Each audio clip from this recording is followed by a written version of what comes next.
Damos las bienvenidas a todos los asistentes y a los expositores por parte del doctor Pedro Salazar Ugarte, director de este instituto.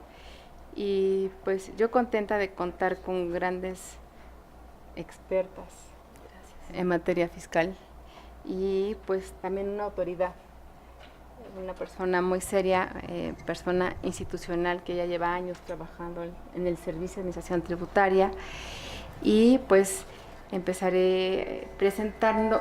Normalmente las mesas lo que procuramos es no leer el currícula de cada uno de los expositores, porque si no aquí nos daría todo el tiempo leyendo su experiencia y prefiero explotarlos en su conocimiento.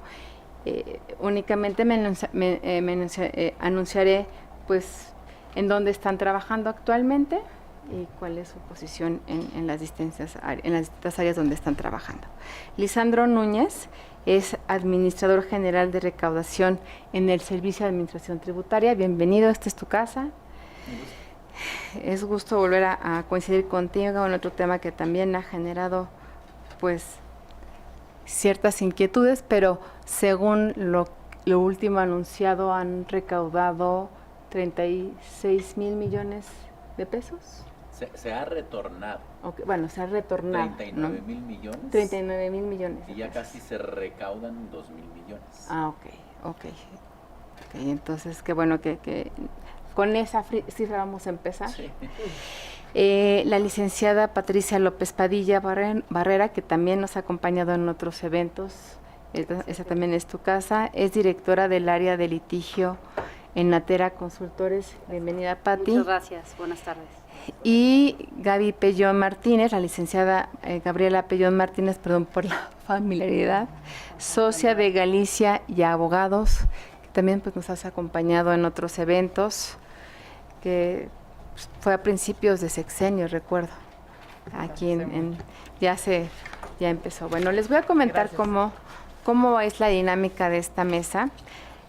Primero vamos a hacer una serie de preguntas a nuestros expositores para después dar el uso de la voz a los participantes en caso de que se queden con alguna duda, inquietud o sugerencia. Entonces, las preguntas las he dividido en 3 bloques, que yo creo que es la manera en que se puede ir desarrollando esto. 3 bloques en el que es como el antecedente, en qué contexto, ¿no? Cuáles son las fuentes incluso del derecho tributario. Después, ya centrándonos en el tema de la materia, el contenido del decreto, y por último, pues se puede decir que las consecuencias del decreto. Entonces, pues empezaríamos yo haciéndole la pregunta, no sé si yo escojo y ustedes también deciden qué contestar, no contestar, dónde se sienten más cómodos, por supuesto. No es un examen, pero sí me gusta hacer las mesas de debate pues más amenas con base en estas preguntas, porque el llegar y hablar una exposición como que eso lo vuelve más frío, y así empezamos con tela de dónde cortar. Y pues por supuesto advertimos de una mejor manera la visión de la autoridad fiscal que hoy nos acompaña y pues de 2 expertas en materia que incluso están en el foro, ¿no?, de los abogados tributaristas. Entonces comenzamos con una primera pregunta que no sé si quizá a lo mejor Pati quisieras contestarla, y si no, bueno, pues también Lisandro, por favor, siéntate con toda la confianza. Gaby, por favor, si quisieran complementar a la pregunta. ¿Cuáles son las facultades? Bueno, perdón, pero no comenté el tema de hoy, que seguramente ya saben cuál es el que estamos tratando.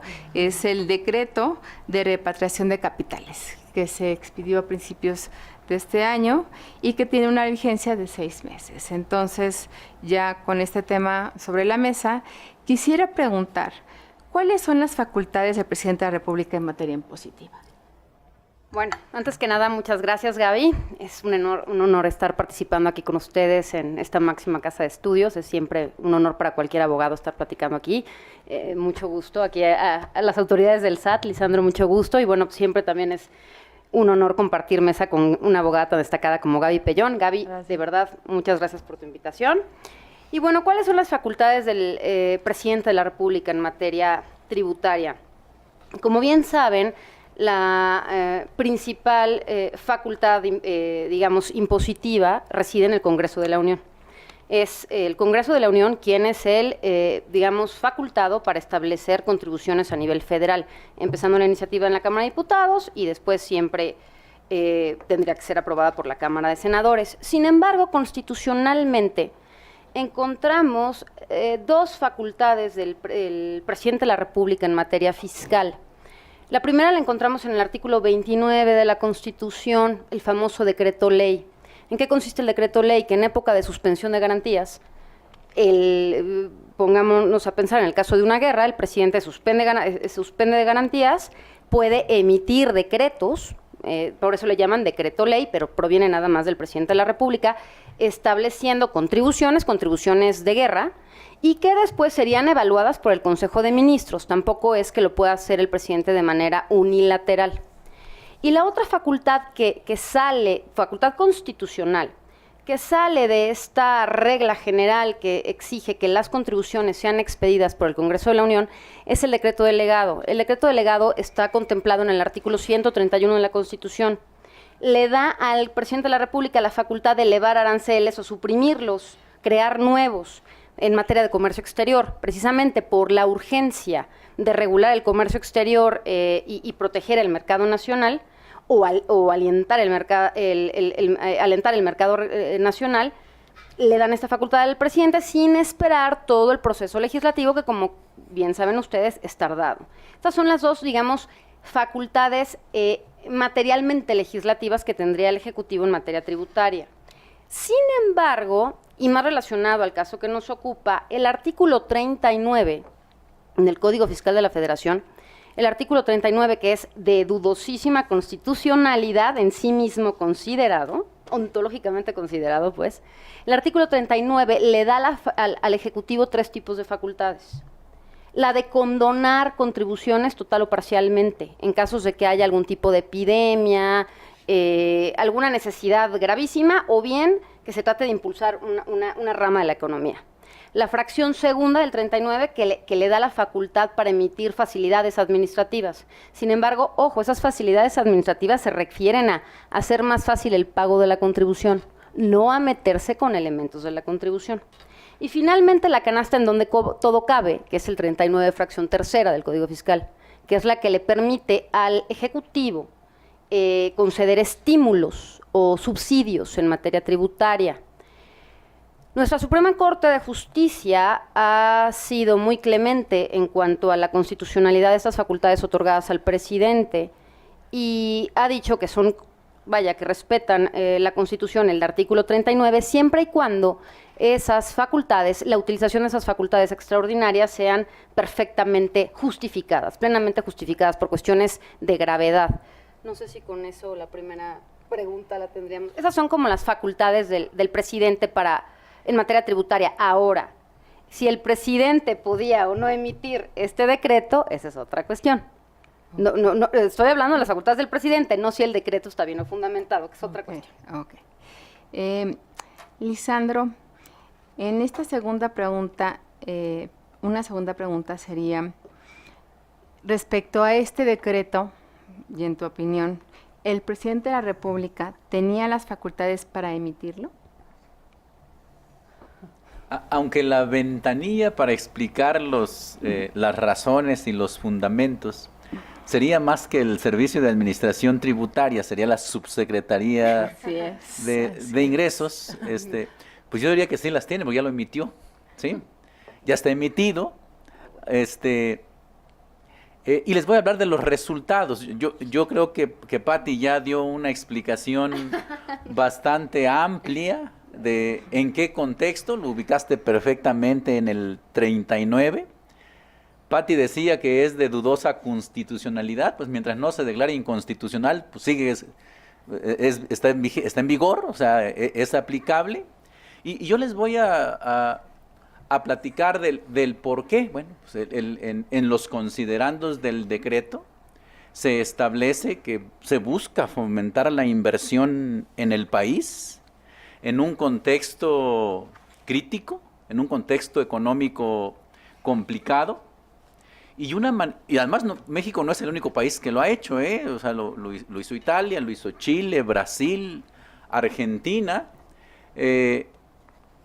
Una manera de fomentar la inversión es que los mexicanos que tienen recursos en el extranjero los traigan al país para que produzcan en nuestro territorio.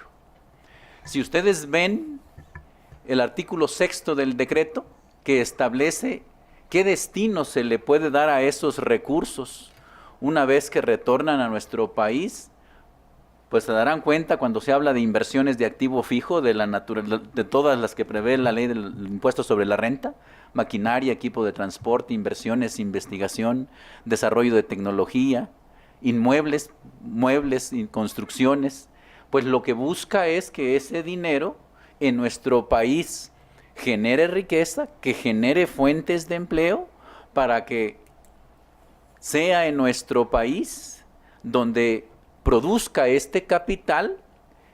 Si hay un mayor dinamismo de la economía, o sea, tiene dos efectos directos. Además de crear fuente de empleo, cuando nosotros tenemos trabajo, podemos consumir. No solamente paga renta quien genera una utilidad por ese dinero que invierte.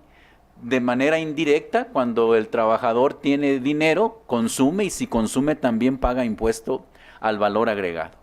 No entraría Gaby no abundaría en la explicación tan amplia que ya dio Patti. Además no es mi ventanilla, o sea, por eso lo aclaraba.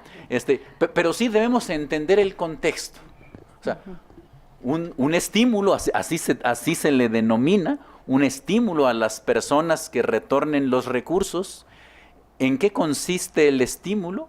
En pagar una tasa del 8%, en lugar de la del 30 o del 35 que tendrían que pagar si se aplicara la ley de renta, dependiendo de si es una persona física o es una persona moral.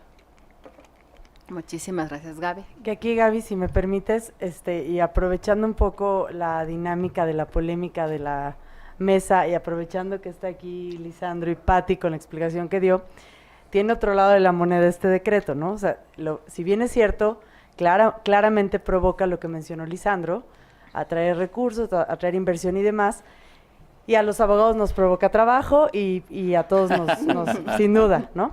Pero lo que también es cierto es que estos decretos tienen un lado macabro, ¿no? ¿Por qué? Porque también quien tiene dinero en el extranjero, pues muchas veces es dinero que no ha pagado impuestos. Entonces, quienes pagamos impuestos porque somos asalariados y no nos queda de otra, pues parece un tanto injusto esperar pacientemente a que venga el decreto de repatriación, pagar el 8% y traerte tu dinero a México. Y lo que es cierto es que pues sí hay una parte que yo creo que la autoridad pondera o deben de ponderarlo antes de sacar el decreto, y de ahí que vienen que ahorita lo platicamos, la falta de certeza del decreto, el lenguaje no tan claro en un inicio, las reglas no tan precisas, cambios de señal quizá, porque sí, la realidad es que se está premiando al que ha incumplido y al que no ha pagado sus impuestos en mucho tiempo, además de atraer inversiones de quien sí ha pagado sus impuestos, ¿no? Pero digamos que ahí están los dos lados de la moneda. Y sí, claro. Nada más, rapidísimo, no prometo no apropiarme del micrófono. Nada más insistir, ya hablando sobre si el presidente tenía facultades o no. Constitucionalmente tal vez es criticable, lo cierto es que existe el decreto, no es la primera vez que se emite un tipo de decreto así, muchas veces lo ha hecho. Sin embargo, siendo puristas, la fundamentación está mal.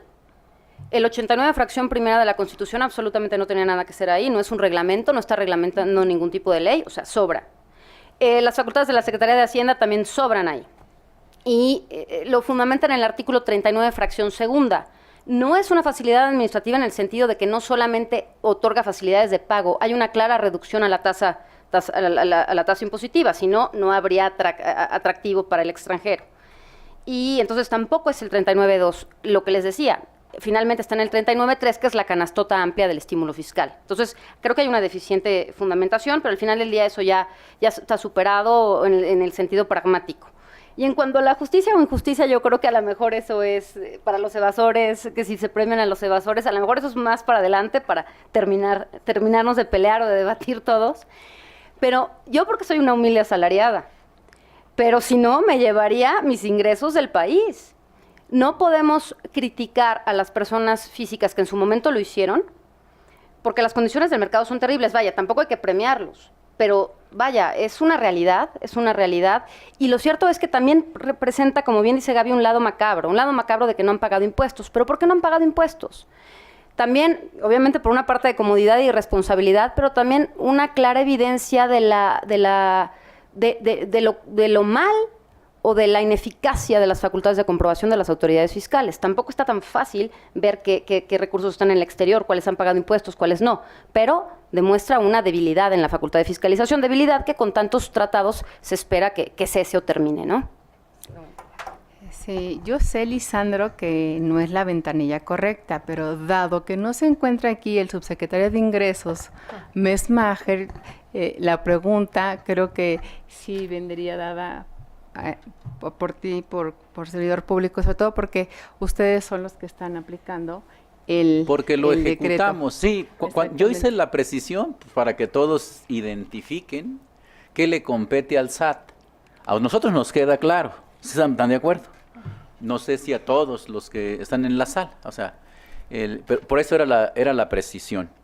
El decreto, pareciera, Pati y Gaby, que ustedes asumen que todos los que van a retornar es que no han pagado. No necesariamente. No necesariamente. El decreto también va para aquel que ya pagó. Y eso de una ineficiente ejercicio de las facultades de comprobación, pues también se debe de ponderar. O sea, recientemente la Universidad de Puebla, ¿cómo se llama? Pues hay muchas. La de las Américas. Está la Iberoamericana, la UAP. La de las Américas, ajá. Publicó un estudio en el que, con procedimientos científicos, demuestra que la evasión ha disminuido en el país de manera importante. ¿Cómo miden los países la evasión? Determinan el potencial recaudable por cada tipo de impuesto, renta propia, renta arrendamiento, renta de salarios, IVA, y lo contrastan con lo que se está recaudando. Y luego lo comparan con el Producto Interno Bruto de cada país. Y bueno, México es uno de los países que más ha avanzado. Sí es cierto que tenemos áreas de oportunidad importante, pero además junto con este decreto, o sea, tenemos que decirlo, al menos a mí que me ha tocado difundirlo, hemos insistido en que a partir de septiembre de este año comienzan a madurar los mecanismos para intercambiar información con otros países, de tal manera que este decreto es como un último llamado a los que tienen dinero en el extranjero.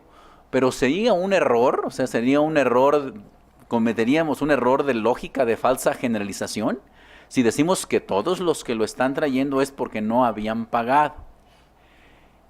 No es un delito tener dinero en el extranjero. Es delito no declarar los ingresos que ese dinero genera, no pagar los impuestos por ese rendimiento. Y en este esquema están, sí es cierto, pues puede retornar también aquel que no había pagado cuando se lo llevó. Pero la pregunta que yo les haría es, si ese dinero salió hace 10, 20 años, la pregunta es, ¿podrían hoy cobrarlos si ustedes fueran las fiscalizadoras? No, pero eso es algo también interesante que nosotros queremos preguntar. No, a ver, no podrías cobrarlo. Entonces, hoy le dices, retórnalo. En todas las administraciones tributarias del mundo hay evasión. O sea, bueno, si no, no tendrán trabajo las abogadas. Claro. Es broma. Pero hay que reconocer que hay un capital que en algún momento del tiempo salió que hoy el SAT no tiene facultad para revisarlo y con un decreto de esta naturaleza, como lo han hecho otros países, el mismo Estados Unidos, o sea, pues le plantea al contribuyente, retórnalo y tráelo al 8%. Casi 40,000 millones de pesos se han retornado y pensamos que va a crecer de manera importante, que se van a invertir en nuestro país en un momento en que lo necesita. Lisandro, aquí yo creo que, bueno, regresando al tema del fundamento, antes de entrar como en la materia y antes de irnos adentrando, porque esto es de poco a poquito, paso a pasito, despacito. Como dice Jack el Destripador, es por partes, ¿verdad? Sí, o sea, no porque lo hayan hecho otros países, México lo está haciendo bien. Y yo coincido con Gaby en el que, desafortunadamente, los decretos que emite el presidente en esta materia, todos tienen el mismo fundamento, constitucional y legal. Si uno revisa, por ejemplo, el decreto que emitió Felipe Calderón en anterior sexenio sobre las facilidades, las deducciones en el caso de la colegiatura, ¿se acuerdan? Que también se hablaba de facilidades. Ustedes revisan el fundamento constitucional, es el mismo. Y no es, o sea, está mal fundamentado el decreto, no obstante que esté vigente, ¿no? O sea, yo tomé sí nota ya para compartírselo a mis compañeros y amigos de la Subsecretaría de Ingresos. Sí, está mal fundamentado. Todos los días aprendemos algo. Pareciera como si agarraran un machote y agarraran y dijeran, bueno, estas son las facultades del presidente. Yo creo, o sea, con base en este artículo 89, fracción primera, artículo 39 del Código Fiscal de la Federación y el 36 de la Administración Pública Federal, que se refiere a las facultades propias de la Secretaría de Decreto Público. Y yo creo que no es cosa menor, ¿eh?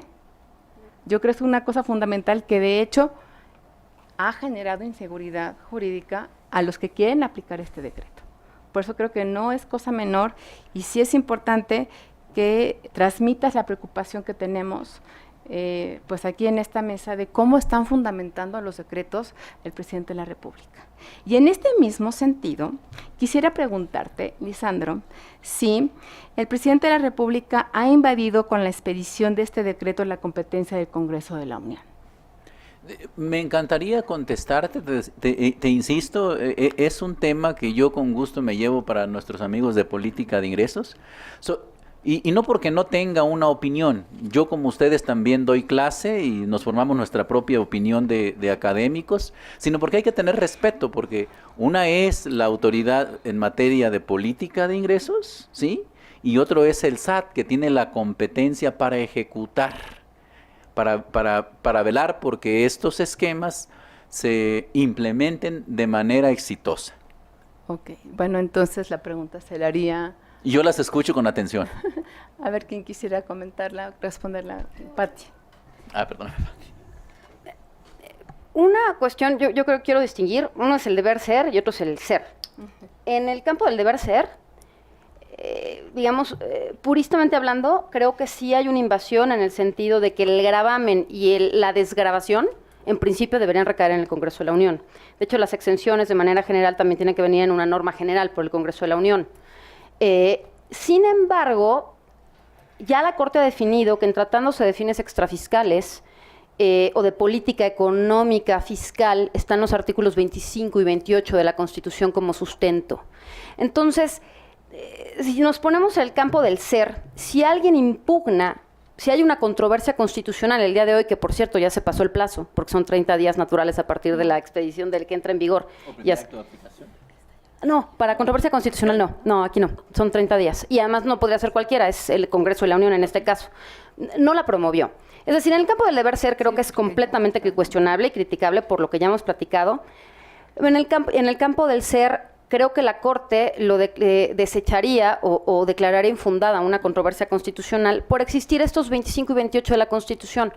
Por cierto, artículos que no, como bien dices, no están fundados. O sea, a mí me hubiera llamado la atención, me hubiera gustado, no es que me guste, ¿no? Y diga, ay, qué padre, voy a ver el fundamento, no. Pero, vaya, hubiera considerado correcto que vinieran el 25 y el 28 constitucional, artículos que no aparecen. Pero por ese lado, lo podría argumentar perfectamente bien quien defendiera al decreto, ¿no? Eso es lo que yo tendría que decir, Gaby. Y en este sentido, Pati, ¿el decreto de repatriación es un decreto ley o un decreto delegado? Y bueno, ya nos adelantaste la respuesta, que cuál Ninguna sería de las su dos. No es ninguna de las dos. Es que en mi opinión no es ninguna de las dos, porque no es un decreto delegado porque no cumple con el 131. O sea, no está ni subiendo ni suprimiendo aranceles. El decreto delegado solo es para comercio exterior.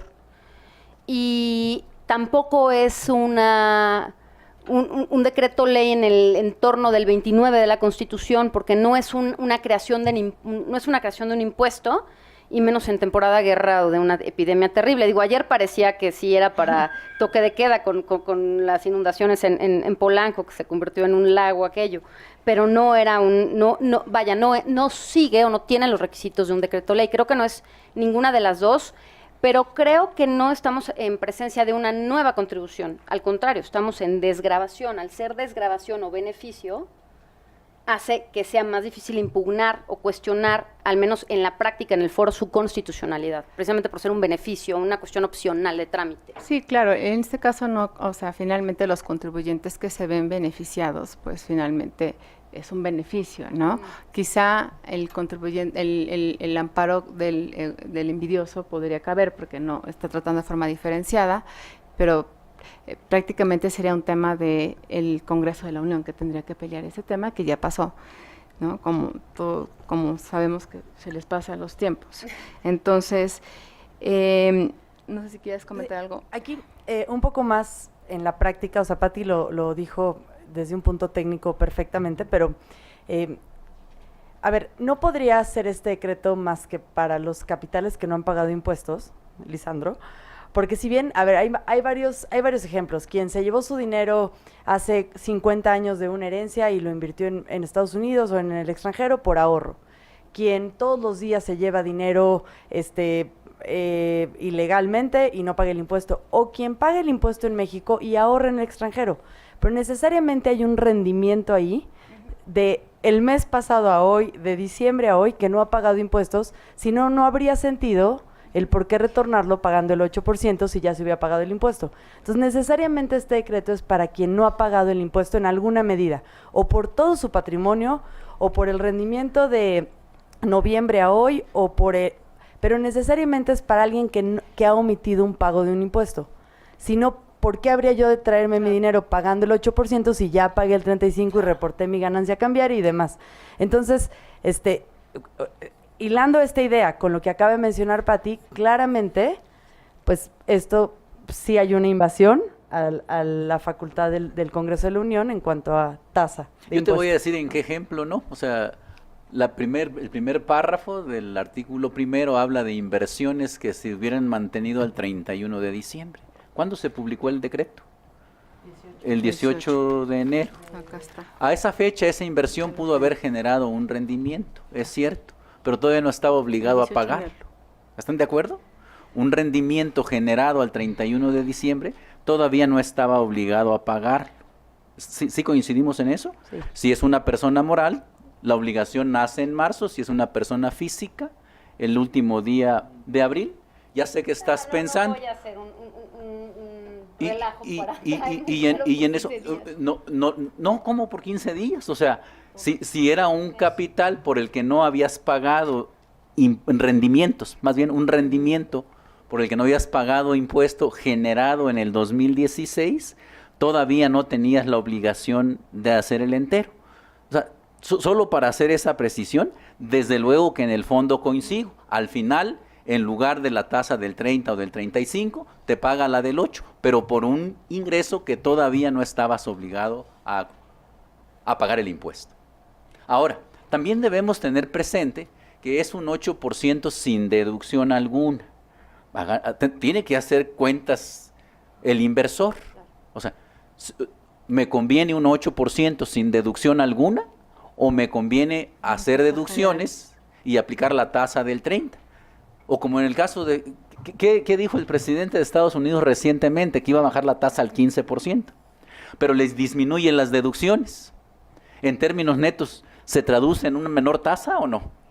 No necesariamente. Entonces, son cosas finas en las que tenemos que reflexionar.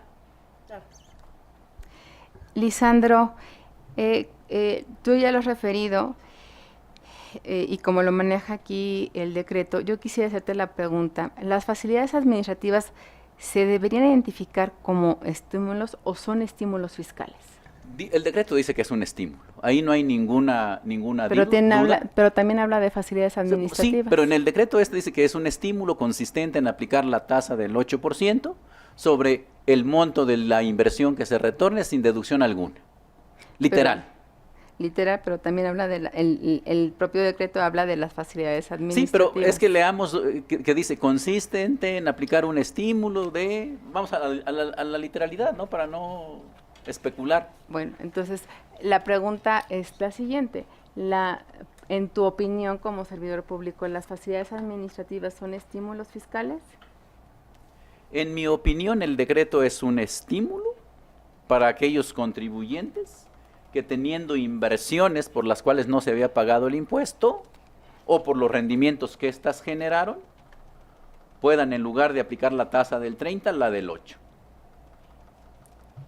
Ok, gracias. ¿De acuerdo? Ok, perfecto. Entonces estamos hablando de estímulos. En este caso, así lo dice. Ok. Si es un estímulo o una aplicación de la tasa del 8%, entonces debemos considerar, partiendo de la doctrina tributaria, que forma parte de los elementos que cuantifican la deuda tributaria. Entonces, al ser parte o un elemento que cuantifica la obligación tributaria, pues forma parte de los elementos esenciales de la obligación tributaria. Por lo tanto, en tu opinión, Lisandro, debería haber sido legislado en una ley formal y material. Les decía, es que es la misma, Gaby, la del principio. No les puedo dar una opinión sobre un tema que no me compete. O sea, esta es una pregunta que tendría que hacerse a nuestros amigos de la Subsecretaría de Ingresos y en general en la Secretaría de Hacienda, en todas las unidades que la integramos. El SAT, bueno, es un organismo autónomo, pero somos respetuosos. A mí no me gustaría expresar una opinión ni académica, porque les digo, también me doy clases, sino, pues eso se los preguntaremos con gusto a la ventanilla adecuada. Pati, ¿tú qué opinas? En efecto, a ver, sí, es verdad que el decreto se está refiriendo a elementos esenciales de la contribución, eso es indudable, a una tasa, a una reducción de una tasa, eso está. Ahora, en principio, solo el Congreso de la Unión es el que puede establecer las tasas, los elementos esenciales de la contribución, solo el Congreso de la Unión, y además siempre teniendo a la Cámara de Diputados como Cámara de origen. Es decir, en eso la Constitución es diáfana, clarísima.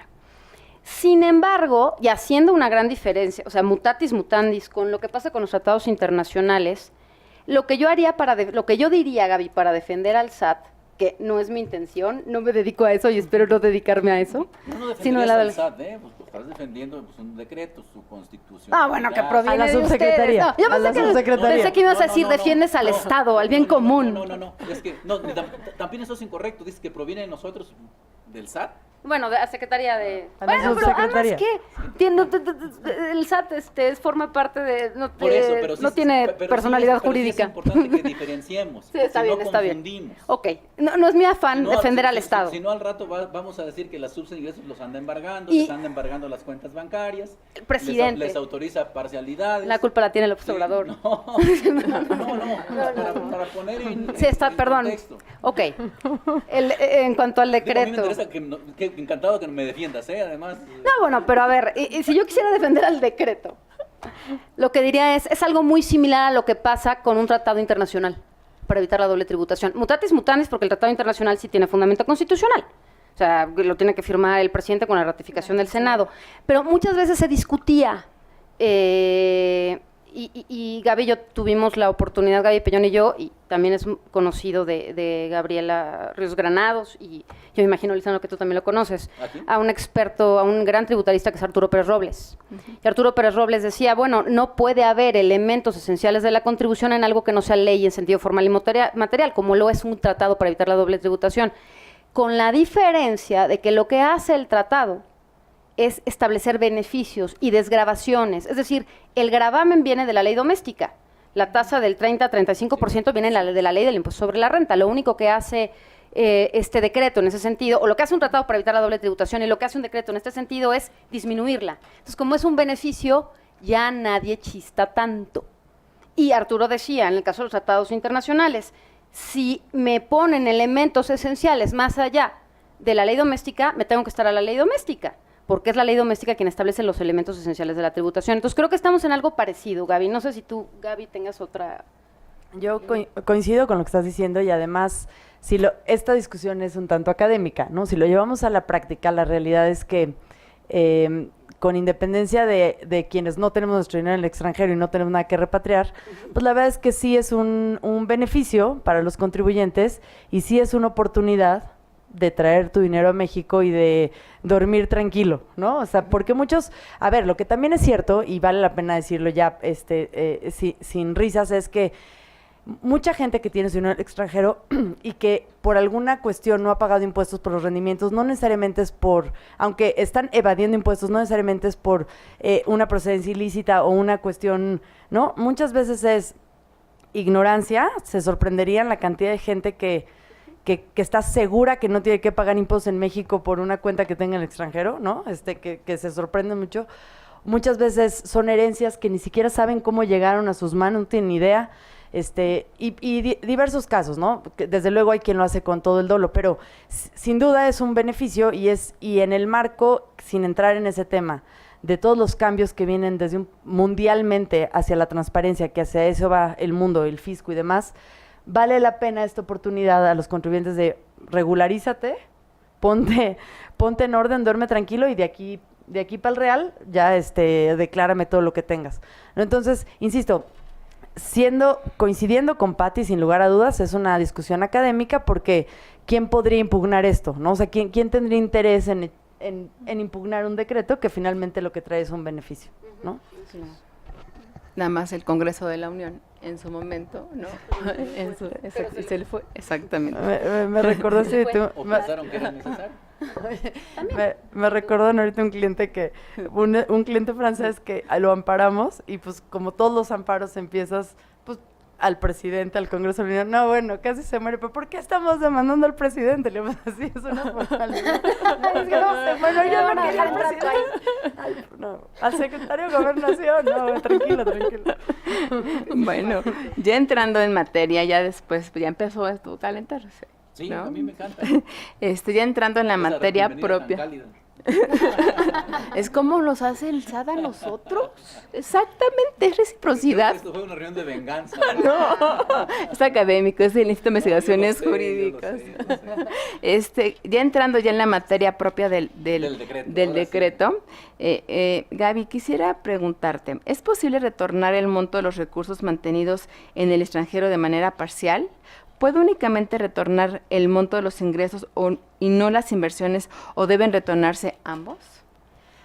Bueno, aquí, ahorita esta pregunta la voy a contestar yo y después se la vamos a hacer idéntica a Lisandro, porque si bien cuando sale el decreto, cuando se publica el decreto, pareciera que por el lenguaje del decreto de lo que estaba hablando era de los rendimientos o bien de aquellos montos que no hubieran pagado impuesto, ¿no? O sea, si el capital completo no había pagado impuesto, pues sí, había que pagar el impuesto y retornarlo. Pero parecía que había una posibilidad de que si había un principal que ya hubiera pagado impuestos, podías dejarlo en extranjero y solamente retornar la parte que no se hubiera pagado. Después, ya no sé si decir el SAT o la subsec, pero alguien dejaron ver en distintos foros, en distintas comunicaciones que había que retornar todo, ¿no? Pagado impuesto o no, había que retornar todo y pagar el impuesto por lo que no se había pagado. Y después sale en preguntas frecuentes, que ya hablaremos de qué validez tienen esas preguntas frecuentes y quién fue el valiente que hizo esas preguntas frecuentes. Pues yo... ¿Las preguntas o las respuestas? Las preguntas, porque las preguntas están... Yo, finalmente, mi conclusión es que, o lo que les digo a mis clientes, es que parecería que hay que retornarlo todo con la finalidad de evitar una contingencia o una posible cuestionamiento por parte de las autoridades fiscales después de, oye, no lo aplicaste bien.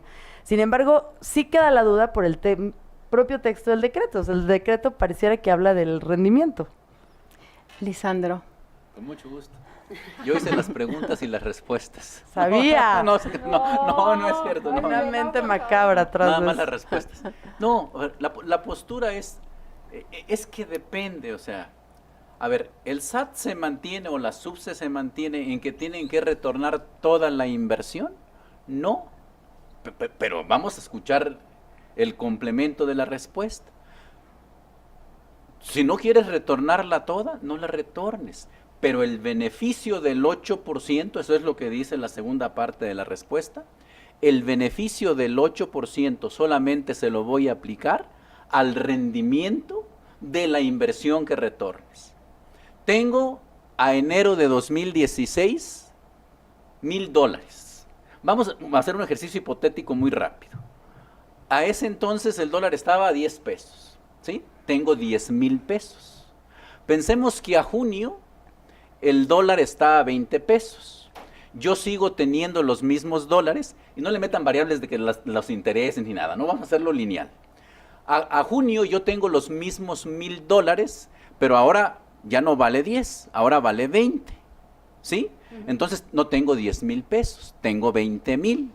El decreto dice literalmente, al monto del recurso que te vayas a traer, al monto del capital, réstale aquella parte por la que yo ya pagó impuesto. Pensemos que los 10,000 pesos que me llevé ya habían pagado impuestos, vamos a pensar que somos cumplidos. Y la diferencia que se está grabando con el 8% es el rendimiento, es la ganancia cambiaria. Ahora, el contribuyente dice, yo no quiero traerme los 1,000 pesos, quiero traer solamente 500. ¿Puedo conforme al decreto?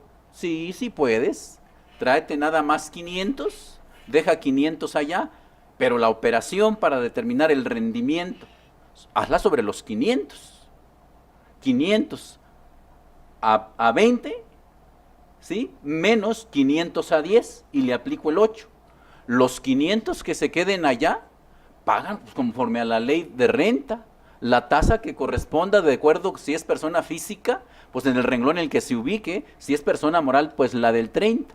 Porque el decreto hay que ver los considerandos. Habla de promover el retorno de inversiones, de retorno de capitales. Y dice el segundo párrafo del cuarto, los beneficios solamente aplicarán al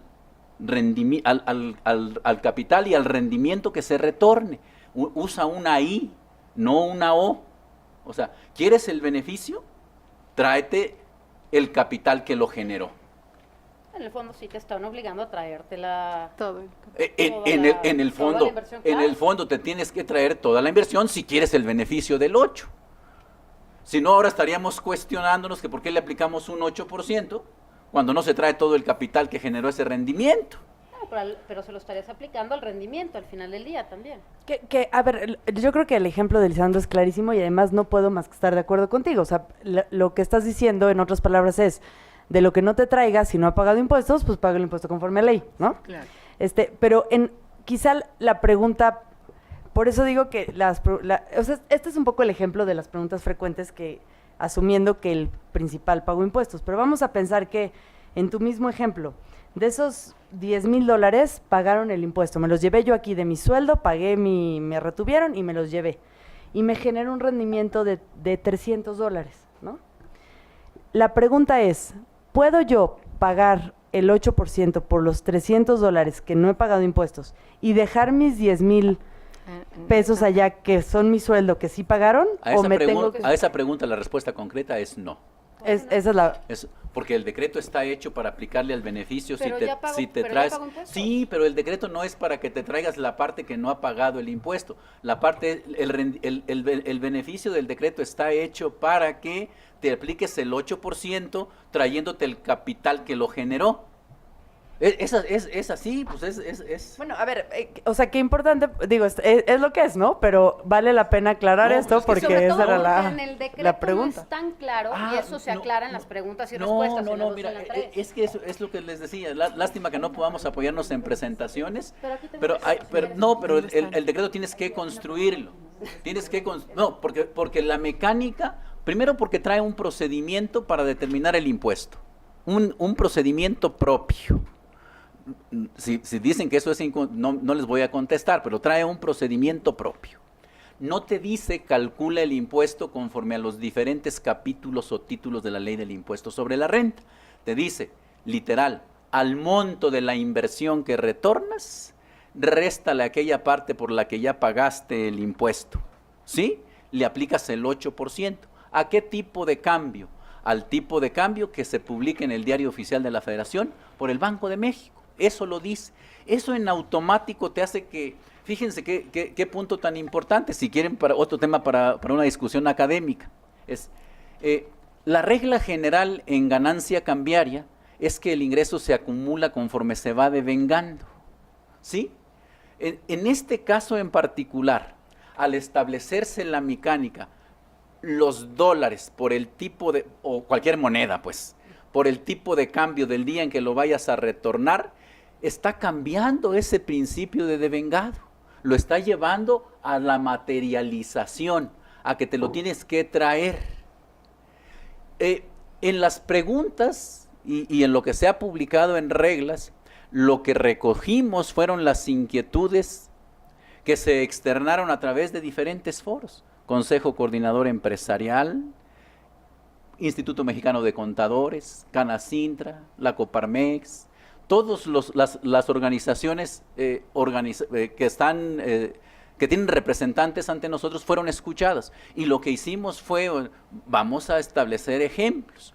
Como en una clase lo hacemos los maestros para explicar cómo se determina la renta en arrendamiento, cómo se determina la renta de alguien que tiene ingresos por salarios. ¿Lo hacemos para cambiar la ley? No, lo hacemos porque es más didáctico explicarlo en una hoja de trabajo. A ver, creo que había una pregunta del público. Yo creo que sí, porque acá me están atacando muy fuerte, ayúdenme.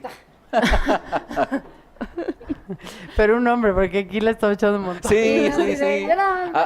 Oye, ya es práctica de Gaby, en el foro donde la conocí me la aplicó igual, ¿eh? Ay, no, pero dije, voy a volver a ir. No, pensé que había un comentario aquí, ¿no? Ahí preguntan. Ok, gracias. Bueno, entonces seguimos con las preguntas. Entonces se tiene que regresar el capital. Eso ya quedó Si quieres el beneficio del 8 sobre ese rendimiento, sí. Ok. ¿Qué sucede con las respuestas y aclaraciones dadas por el SAT en medios diferentes al Diario Oficial de la Federación? ¿Pueden desconocerlas? ¿Representan un riesgo para los contribuyentes? Si quieres contesto primero yo y luego, porque ustedes van a ir con el lado jurídico y yo me voy a ir con el término práctico. Pero aquí lo importante Sí. es lo jurídico No, también. por eso, no, igual que lo práctico. Ahora, para efectos de esclarecer, sí. Decía el ejemplo de la escuela, o sea, usamos material, usamos hojas de Excel, casos hipotéticos. Si ustedes me dicen qué efecto jurídico tiene, pues le voy a decir que ninguno.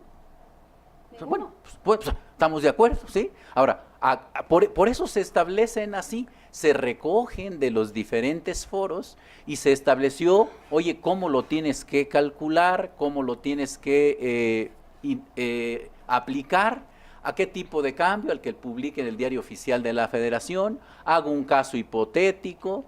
Es más, podemos ir más allá de que no tenga efecto jurídico.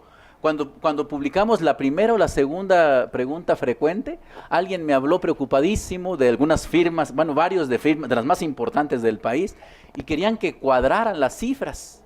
Y le dije, por Dios, no busques que cuadre, porque en la parte que tratábamos de explicar de la cantidad que se queda en el extranjero, pues empezaron a hacer operaciones, multiplicaciones, divisiones, restas, y le dije, no, mira, lo que quisimos representar, ve el pie de página, es, si decides dejarlo allá, calcúlalo conforme al título, capítulo de la ley del impuesto sobre la renta en que te ubiques. Eso es lo que quisimos decir.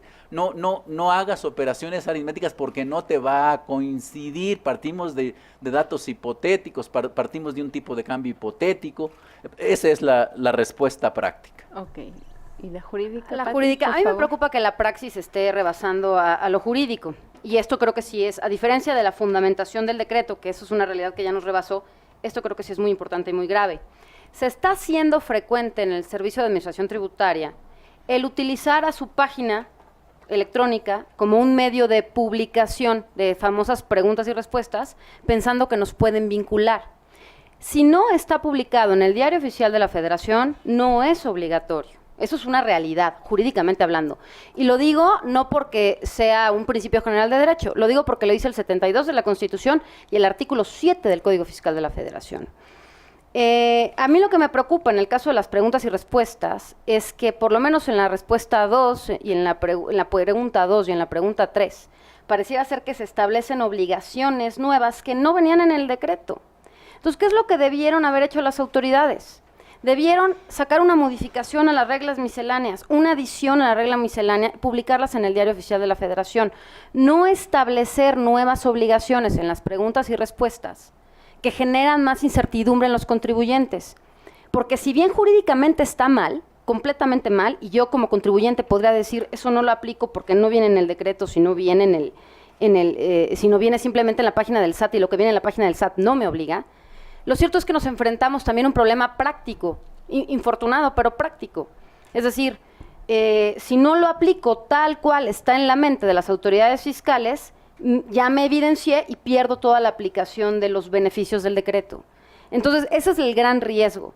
Yo insisto, si ustedes leen el decreto, no es tan claro que tuviera que retornar toda la inversión. Es más, en ese ejemplo que ponía Gaby de yo pagué impuestos por la inversión, me lo llevo y no he pagado por los rendimientos, ¿puedo regresarme los rendimientos? Yo le hubiera dicho a un cliente, con el simple hecho de que compruebes el pago del impuesto previo de la inversión, ya lo hiciste. Ahora resulta que lo tengo que regresar, pero lo tengo que regresar no a texto de decreto, a una interpretación armónica, correlacionada, conjunta, no se desprende. ¿Eso en dónde viene? En las preguntas 2 y 3 de las preguntas y respuestas que, insisto, no están en el Diario Oficial de la Federación y las autoridades fiscales no pueden pretender, ahora sí, legislar, imponer obligaciones y hacerlo a través de su página del SAT. Sin duda, en mi opinión, no lo pueden hacer. Ahora, también, dicho sea de paso, que en este transitar de cómo se fue aplicando el decreto y las opiniones de las diversas asociaciones gremiales y demás, también hay ciertas cuestiones de las preguntas frecuentes que parecen ser un beneficio, ¿no? Por ejemplo, se amplía en dónde pueden invertir las personas físicas su capital a los seguros, por ejemplo, ¿no? Y eso, y Lisandro, aquí, ¿sí? Digo, sin aprovechando el foro académico, para los contribuyentes da mucha desconfianza ver un beneficio en una pregunta frecuente. O sea, aquí algo trae atrás, no sabemos a dónde viene. O sea, hay clientes que dicen, le saco la llevo ante notario, le saco una copia. O sea, ¿qué hago? Porque Sí, el día de mañana claramente... Hay mucha creatividad. No, claramente no va a ser esta administración quien audite mañana quien repatrió, pero en unos 3, 4 años quizás sea otra administración quien diga, oye, ¿y tú por qué invertiste en un seguro? ¿Dónde dice en el decreto? No es que en la pregunta frecuente, ¿y esa pregunta frecuente qué es? No es nada, ¿no? Entonces, sí da incluso los beneficios, porque también los trae, vamos a decirlo, también las preguntas frecuentes traen ciertos beneficios. Parecería que ¿dónde está la certeza de usarlos? De acuerdo. Y de alguna manera, complementando lo que dices, Gaby, que es importantísimo, y aunque nos vayamos con el principio de buena fe y de que ya ahora somos modernos y la página del SAT sirve también de publicidad, todos los precedentes jurisprudenciales que existen coinciden al unísono que ese tipo de reglas no pueden establecer obligaciones ni publicadas en el Diario Oficial, esas de preguntas y respuestas, porque no son generales. Y en cuanto a beneficios, los beneficios para poder yo acogerme a ellos tienen que estar publicados en el Diario Oficial de la Federación. Entonces, lo que va a hacer el contribuyente es un mero ejercicio de valentía y de buena voluntad, porque en eso coinciden los criterios jurisprudenciales. Para acogerme de un beneficio, tiene que estar publicado en el Diario Oficial. Entonces, hay esas dos cuestiones que tienen que ser valoradas por los contribuyentes, sin duda alguna. Son valientes, así como yo al venir a este foro, ¿verdad? Fíjate que no buscamos crear obligaciones a través de las preguntas frecuentes. Si un particular, alguno de sus clientes, ustedes que son expertas en la materia, tiene una duda real y concreta, ustedes conocen el mecanismo cuya respuesta les da esa certeza que están buscando, la consulta. La consulta. Otra vez insisto, en la página se comunica aquello que se ha planteado de manera recurrente pero no para obligar al contribuyente. El contribuyente que difiera de una de esas respuestas puede aplicar el decreto conforme a su interpretación que le dé, o si quiere no aplicarlo y primero hacer la consulta, también, y lo aplico ya que tenga la certeza, porque la respuesta a la consulta sí me da un derecho. Pero tienen 3 meses. No, bueno, ahí No habría tiempo, que... no No, tiempo. ahí habría que establecer un mecanismo para contestar antes. Y el general jurídico se los dijo.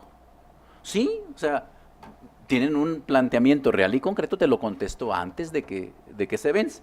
Los seguros, les dimos un derecho adicional. No, es seguros con componente de inversión, seguros de vida con componente de inversión. Nuevamente se traduce al propósito de las fracciones descritas en el artículo 6º. Un seguro de vida con componente de inversión se convierte en una inversión que te paga un rendimiento, ¿sí? Simplemente para hablar del tema de los seguros. O sea, sí fuimos ajustando esas respuestas a lo que en nuestra opinión le daba sustento como dicen los abogados, al espíritu, aunque yo nunca he visto ningún espíritu, yo soy contador, por más antiguas que he buscado las leyes, nunca les he encontrado Ay, no, ningún perdón, espíritu. perdón. Pero bueno, ¿Para qué andas tentando? pero el propósito, a mí me gusta decir más el propósito, los que somos contadores tenemos que hablar de propósitos, no de espíritus, o de objetivos, como quieran, era o sea, si quieres que lo que regrese y se invierta, y el seguro de vida con un componente de inversión no es un gasto, es una inversión, puedes utilizarlo, punto. Ahora, alguien dice, no, eso me deja inquieto, haz la consulta. O no me da certeza, invierte pues, en terrenos, en inmuebles, en maquinaria y equipo, en tecnología, en investigación. Por eso tienes una gama de instrumentos, ¿sí? Ok, la siguiente pregunta es, ¿qué sucede con las respuestas y aclaraciones dadas por el SAT en medios? Ah, no, ya está contestada esta. Las autoridades fiscales pueden pretender cobrar el impuesto sobre la renta sobre el monto de inversiones retornadas, respecto a las cuales ya han caducado las facultades de las autoridades fiscales para determinar créditos fiscales. Voy a responder de manera muy concreta. Así como estamos obligados a aplicar la ley, estamos obligados a respetarla, a lo que establece el 67. Y no digo 69 porque esa es otra discusión contigo. Sí, no. No, 67. 5 o 10 años, dependiendo de algunas circunstancias. O sea, sí respetarían el plazo de caducidad. Pero por favor, Pati, justo estás diciendo que ahora no me digas, ahora ya estás en otro extremo. O sea, me estás acusando de que no lo respetamos y ahora me dices, no, a ver, ¿alguien puede determinarles un impuesto por un periodo caduco? No, sí puede, pero se le va a caer en cualquier medio de defensa. Pero también es No vamos a correr el riesgo, porque bueno, también nosotros tenemos responsabilidades cuando le causamos un gasto al contribuyente. La respuesta concreta, para que así quede, no vayan a después a decir que yo dije otra cosa. ¿Puede el SAT determinarle un impuesto a un contribuyente por un capital que salió en un periodo que ya caducó? No puede. Pero, Ni lo vamos a hacer.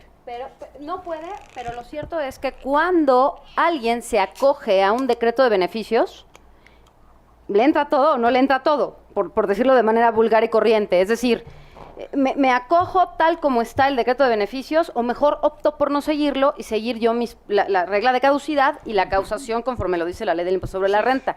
Me parece increíble y qué bueno, me voy a ir contenta de aquí por ver que sí van a respetar lo del plazo de caducidad, porque no es claro al respecto ni el decreto, ni las reglas, ni mucho menos las preguntas y respuestas. Y voy a dar la razón de mi dicho, como diría un juez. Si nosotros nos vamos a la pregunta, a la respuesta 8, que dice, para efecto de obtener el importe en pesos de la inversión original, si han sido mantenidas las inversiones por un plazo mayor de 5 a 10 años sin que haya pagado los impuestos por los rendimientos correspondientes durante esos periodos, los contribuyentes podrán tomar como fecha en que se llevó la inversión el 1 de enero del quinto del 10º ejercicio inmediato anterior a aquel al que se retorna la inversión, considerando para ellos supuestos previstos en el artículo 67 del Código Fiscal. Si yo me voy al 1 de enero del quinto año inmediato anterior o del 10º año inmediato anterior, siguiente al 67, eso no me libera, no me mete en la hipótesis de caducidad. Es decir, no me exonera, o sea, no se ha cristalizado la caducidad. ¿Por qué no? Porque para que corra la caducidad son 5 años siguientes a aquel en que debí o presenté la declaración. Y yo la declaración, en este caso ponen del 1 de enero de 2012.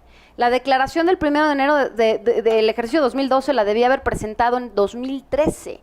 Es a partir de ahí cuando corren los 5 años. No quedo libre. No sé si me explico. Entonces, a lo mejor fue buena fe del SAT, pero a mí me generó, así como yo tenía cierto que en el caso de que ya hubiera pagado impuesto no tenía por qué repatriar el capital, y ahorita ya me di cuenta que no, que también lo tengo que traer, yo también tenía la certeza, o más que certeza, si un cliente me lo pregunta, decir, haz números. Y tú ves si te conviene repatriarlo caduco o no repatriarlo. Porque al repatriarlo pareciera ser que no han caducado y vas a tener que pagar. Me voy tranquila, pero lo cierto es que la respuesta no sigue de manera como debiera seguir, en mi opinión, el 67, porque se van a 5 años anteriores, pero caigo dentro de todavía de un año de posibilidad del fisco de determinar contribuciones y exigir el cobro. No sé si fui clara en ese sentido. Traemos, Pati y yo, un error aritmético, una confusión aritmética. Al llevarte al ejercicio de 2012, así 1 de enero de 2012, es que ese ejercicio todavía no caduca, o sea, se podría revisar. Por eso, pues claro, o sea, por eso te vas al quinto, o sea, al primer día del primer mes del quinto, partiendo de hoy hacia atrás. Hagamos cuentas, 2012, ¿cuándo debe de presentarse? 2013. A partir de ahí, 14, 15, 16, 17 y 18. Por eso desde ahí lo agarras, porque ese no ha caducado, ese sí te lo podría revisar. Si yo te dijera que partimos del 1 de enero de 2011, ahí sí me estoy metiendo con uno que ya caducó. Entonces, no, pues por eso te decía que traemos un error en la suma. Por eso lo estoy interpretando bien. No me digas que no van a pues cobrar créditos caducos. No, 2012 no ha caducado, ese sí te lo puedo revisar. No, ya, eso ya lo sé, pero si son de más de 5 o 10 años, me haces que tenga la ficción de contar si tiene 5 o 10 años. Es una manera didáctica de encuadrarte en el 67. No, ¿sí lo ven así ustedes o no? No, yo. Tú, échame la mano, Gaby. Voy a cambiar un poco la hipótesis para salirnos de este tema tantito. Es que está la claro, caducidad. O sea, me parto de 2012 porque ese sí te lo puedo revisar. No, eso lo sé, pero haces esa ficción para vete al 5 o al 10º anterior. No, es que dice 5 o 10º, dependiendo de en qué supuesto te ubiques. Claro. Si no llevas contabilidad, pues te vas a ir al 10, si no habías presentado pero declaraciones. Si mi inversión tiene 20 años. Pues el 10. Por eso, no están caducos, gracias. No, a ver, si tu inversión tiene 20 años y te colocaste en los supuestos en que la caducidad te opera por 10, pues te vas a 10. Sí, pues sí está claro. No, pero no me estoy metiendo con uno que ya caducó. No, estoy diciendo, a ver, si por tu comportamiento la caducidad se da hasta 10 años, pues te puedo revisar, perdóname, el 8º, el 9º, el 7º. A ver, me agarro de tu comentario. A ver. Si mi inversión tiene 20 años y solo me puedes liquidar 10 porque... Sí, si te colocas en los supuestos. Si me coloco en los supuestos. Liquidar, porque revisar, claro, preguntar... No, esa es otra, a ver. Esa es otra cosa, pero bueno. No entremos en subjetividades. O sea, no, bueno, es que... ¿No sería más delicado todavía que eso que usted menciona, licenciado? Si la violación fuera continuada, en ese supuesto que el 67 habla, de que si se interrumpe la caducidad y la prescripción, si la violación por parte del contribuyente se viene sucediendo en el tiempo. Bueno, ahí también, por supuesto, pero yo sigo en mi punto. Yo David, ¿tú vas a decir respecto, algo? respecto Sí, de eso, sí, Pati, pues. me queda claro que al partir del 1 de enero de 2012 no te estás metiendo con el caduco. Precisamente para eso se puso. Es que contéstame, ¿ya caducó el 2012? Pues no. No. Es un no, error, por ahí, eso no, es de claro que uno, no. hombre, es que es de uno, porque así como a los contadores no se nos dan las leyes, a los abogados no se No, les dan los perdón, números. perdón, Es perdón, broma, es perdón, broma. perdón. Pero aquí Es me Qué broma, malo, es broma. Lisandro. Ese sí No, estuvo pero a ver, un golpe dolió, no. bajo. Si yo tengo mi inversión de 20 años atrás, la pregunta y respuesta me está pidiendo que haga la ficción de que tiene 10, dependiendo, Exacto. 5 o 10 años atrás. Me están metiendo. O sea, se están librando del periodo de caducidad. No sé si Yo me creo que esa explico. es la pregunta de Patti. O sea, si mi inversión tiene 20 años, Sí. ¿puedo yo? Ya sé la respuesta, pero la voy a plantear así burdamente. ¿Puedo yo, como los 10 primeros años ya caducaron, vamos a pensar que estoy en todos los supuestos horribles, ya caducaron los 10 primeros, ¿puedo yo repatriar solamente los últimos 10 porque los 10 anteriores el SAT ya no puede revisarlos? ¿Cómo? A ver, esa no te la entendí. Burdamente. Mi inversión tiene, voy a cambiar. Esa es una, cuando les hago una pregunta que no tengan la respuesta, digan que no la entendieron, ¿eh? Va otra vez. Mi inversión tiene 30 años. 30 años. Una herencia que quién sabe Dios dónde está 1910. el testamento. Si es herencia, es exenta. Pero sabrá Claro. Dios dónde está el testamento. No tengo idea cómo Claro, llegó. no, a ver, Sí. compruébalo ahorita. Sí, quién sabe dónde Sí. está, ¿no? No pago impuestos ni nada. Nunca se ha pagado Sí. impuestos.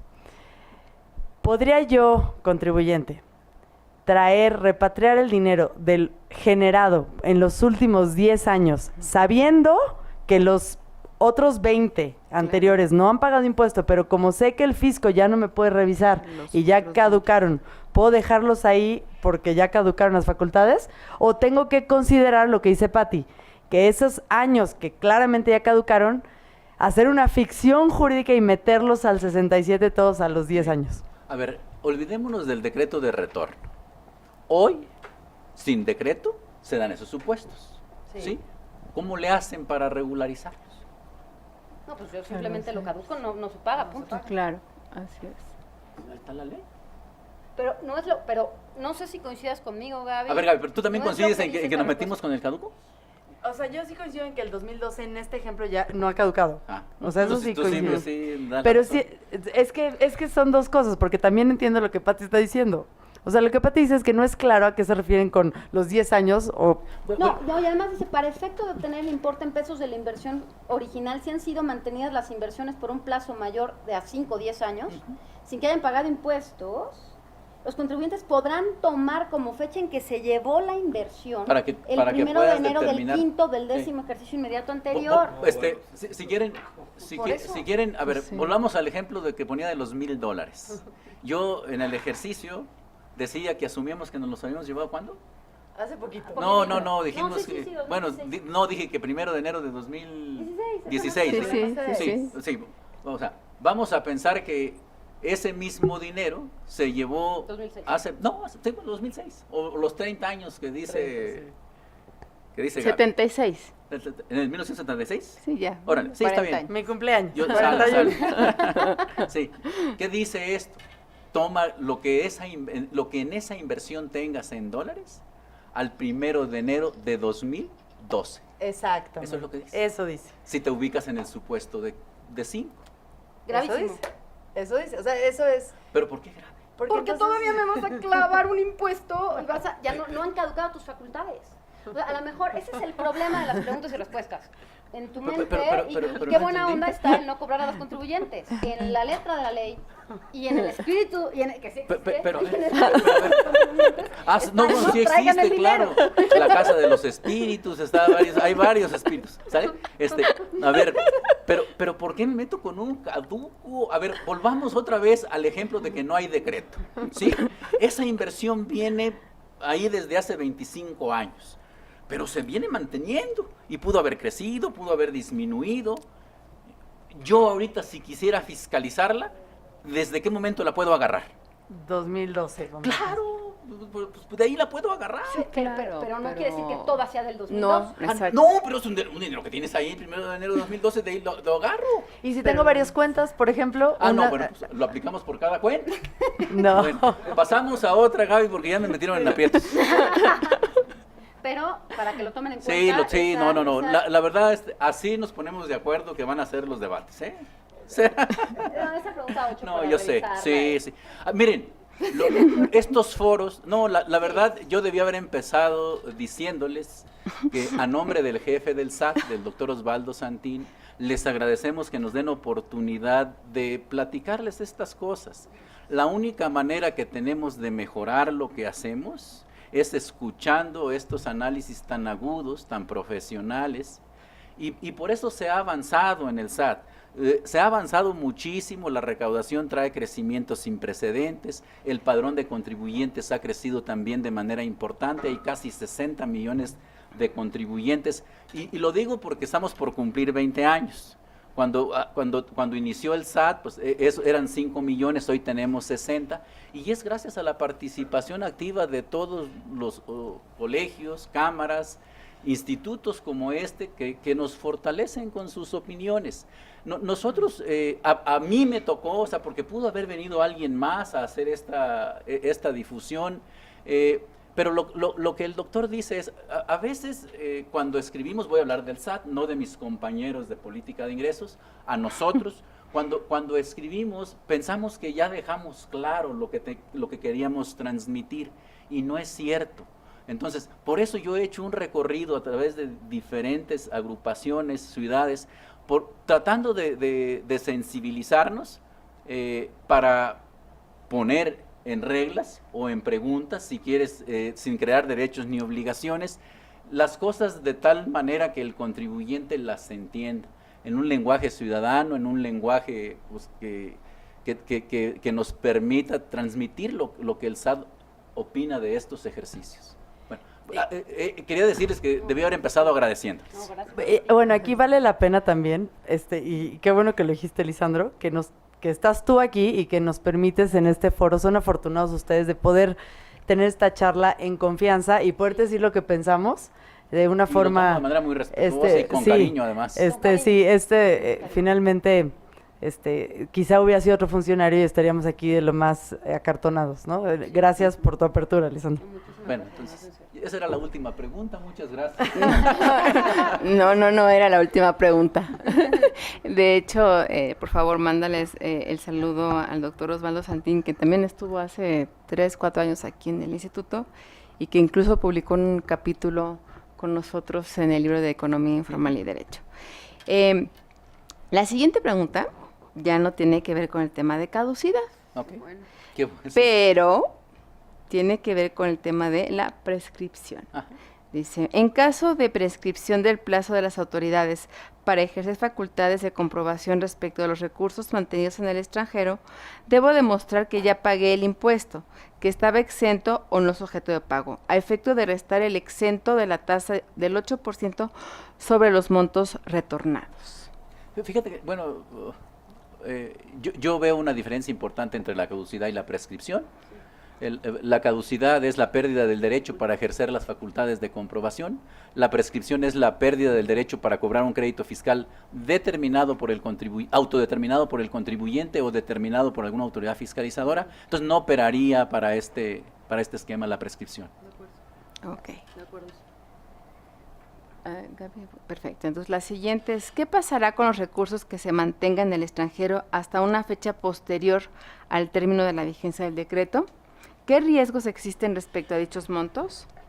El riesgo, les decía, y es sin que sea mi tema el intercambio de información, ni a través de FATCA, que es con Estados Unidos, ni a través de CRS, que es con el resto del mundo, no es mi tema, pero lo que sí puedo comunicarles es que a partir de septiembre comienzan los países a entregarnos información de los mexicanos que tienen inversiones en el extranjero, que esa información que nos entreguen tanto a través de FATCA como a través de CRS, CRS es un acrónimo, ¿verdad? De inglés, Common Reporting Standard. Ajá, la vamos a cruzar, ¿sí? Esto es muy sencillo de explicar. Las vamos a cruzar, o sea, ¿Qué me da el resto del mundo? ¿Qué me da Estados Unidos? Lo voy a cruzar contra las declaraciones que hemos recibido, Sí, claro. las de este programa en especial o las de renta normales, y por diferencia pues encuentras a aquellos que tienen recursos en el extranjero y por los cuales no se ha pagado el impuesto. Ese es un cruce sencillo. A partir de ahí, el SAT siempre tiene una estrategia parametrizable. Nosotros con algunos contribuyentes les enviamos carta invitación, a otros un mensaje de texto. Yo sé que las abogadas van a decir que también esto es inconstitucional porque no está fundado y motivado. No me importa que me digan, o sea, da resultado. Soy contador, que me importa. No, da resultado y en las organizaciones uno actúa conforme a economías de procesos. Sí, cuando a ustedes les llega una carta de invitación es que ustedes no son de los más rudos. Normalmente medimos cómo reacciona un contribuyente ante nuestros actos y aquel que responde con una carta de invitación se la vamos a enviar siempre, porque no nos vamos a desgastar con una auditoría cuando alguien te atiende porque le hablas, lo invitas a las oficinas. Yo voy a hacer un comercial. Decía el otro día en un foro que cuando las áreas fiscalizadoras, no las del SAT, otras, pensemos en las entidades federativas, emiten un documento determinante, trae como 250 páginas el más delgado. En las primeras 249 páginas se cita el fundamento del artículo que modificó al decreto, que reformó al decreto, que adicionó el reglamento, que lo modificó, y en la página 249, ya cuando el contribuyente se cansó de leerlo, dice, oye, es que no acumulaste los ingresos que le facturaste a Juan. Y entonces el contribuyente lo recibe, se asusta, va con abogados todos muy profesionales y serios, y lo revisan con lupa. Y dicen, mira, aquí se equivocó. Dice que el que te hizo, el que te notificó el citatorio tenía el ojo verde, y no es cierto. Mira, aquí está su identificación y es azul. Y empieza un litigio. Exceso de formalismo, opinión de contador está así. Exceso de formalismo, desgaste innecesario de ustedes, los contribuyentes, y de todos los aparatos del Estado.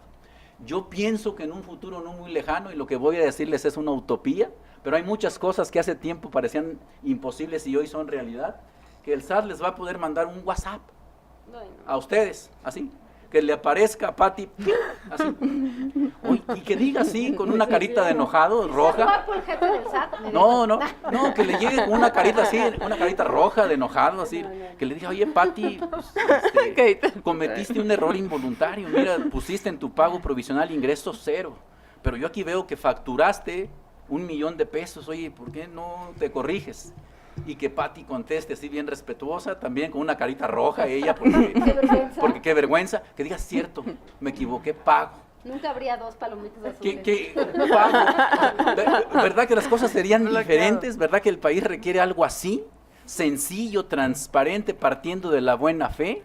250 hojas para que en la última se diga que no acumuló un ingreso. Y para que ahí, a raíz de esa, con lupa el fundamento, no, mira, no era la fracción 12, era la 13, y no era un estímulo, era un subsidio, no, mira, o sea, no nos desgastemos, o sea, si deben, paguen, o sea, ese debe ser el principio. Que no puedo más que estar de acuerdo contigo, sin duda. O sea, sí, hasta que me dieron sí, una. No, sí. Y pero a ver, hablando aquí, tú tocaste el tema de la buena fe de las autoridades y no es misterio para nadie que el anterior decreto, que fue desafortunado para todos, que lo aplicó muy pocas personas, y además se publicaron en la página del SAT y rumores dicen, porque no tengo ni idea, que además las auditaron a las señoras que lo aplicaron. No sé si sea cierto o no, pero ahorita lo que está sucediendo con contribuyentes, que además empiezan a agarrar confianza en los últimos meses del decreto. ¿Por qué? Porque cuando hay un beneficio por parte de la autoridad fiscal, da desconfianza, ¿no? O sea, algo hay atrás. Y la pregunta obligada de la gente que lo quiere aplicar es, oye, si este es dinero que yo tengo en el extranjero y el fisco no lo sabe, claramente lo vas a ver, pero lo vas a ver en unos años y vamos a ver ese cruce qué tan eficiente es, porque nadie sabemos. ¿Para qué se lo digo si inmediatamente me van a auditar, ¿no? La primera pregunta de la desconfianza es, ¿qué tan buena fe hay por parte de la autoridad? Pues yo me pongo en el reflector y mañana me auditan. O bien, como pasó en España, que lo que entiendo hizo el fisco español fue, no auditar a las personas físicas, sino a sus empresas, ¿no? Porque de algún lugar salió el dinero. Entonces, pues sí hay una parte de persecución, de... Pues, paranoia y paranoia, sí. ¿no?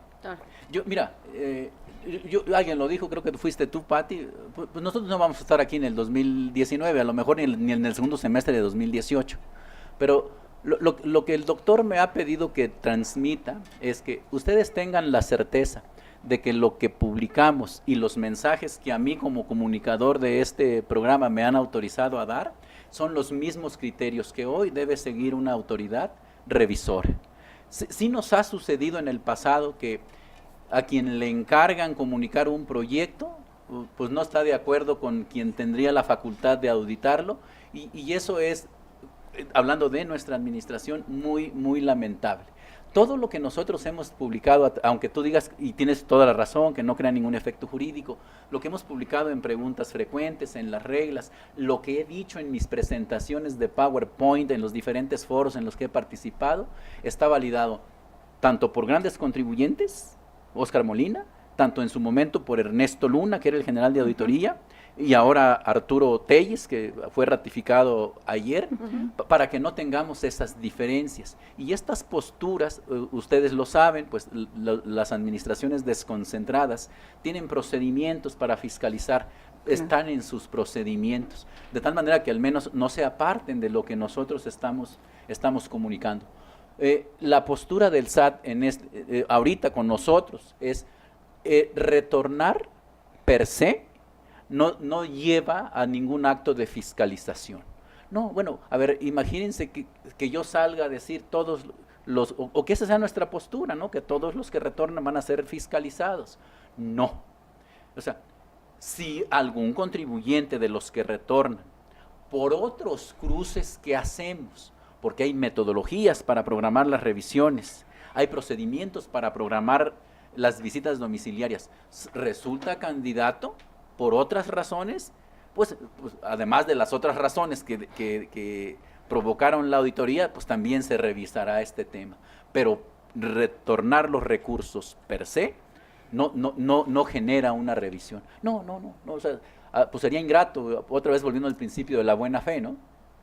Ahora, si alguien dice otra cosa cuando ya no estemos, pues bueno. Pues, ese es el problema. No, bueno, pero eso.